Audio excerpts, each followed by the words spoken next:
అసలు ఏంటండి ఈ ఎండలతో భరించలేకపోతున్నాం కదా మనం. బయట ఏదైనా పనుండి చూసుకోవడానికి వెళ్దామన్నా కూడా వెళ్ళలేని సిచ్యువేషన్. ఇంట్లో ఉండి అన్నం కూడా తినలేని సిచ్యువేషన్లో ఉంది ఎండలు చేయబట్టి. సర్లే ఈ ఎండలకి అన్నం ఏం తింటాం కానీ కడుపులో ఏదైనా చల్లచల్లగా వేసేసుకుందాం అని చెప్పి నా దగ్గర అయితే ఇంట్లో ఉన్న ఫ్రూట్స్తో ఇంకేం చేస్తాం మరి. ఇంట్లో ఉన్న ఫ్రూట్స్తోనే నేను అన్నీ కట్ చేసి పెట్టేసుకొని ఫ్రూట్ సలాడ్ అయితే చేసుకున్నానండి.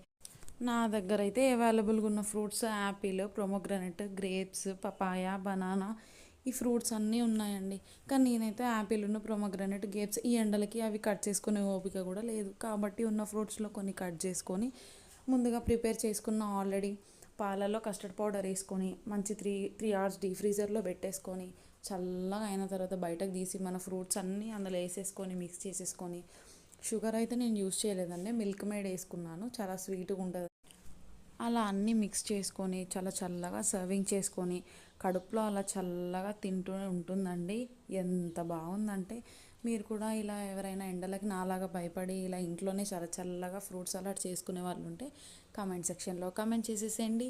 మీరు కూడా ఎవరైనా ప్రిపేర్ చేసుకుంటే మీ వీడియో కూడా పోస్ట్ చేయండి. Thank you for watching. మర్చిపోకండి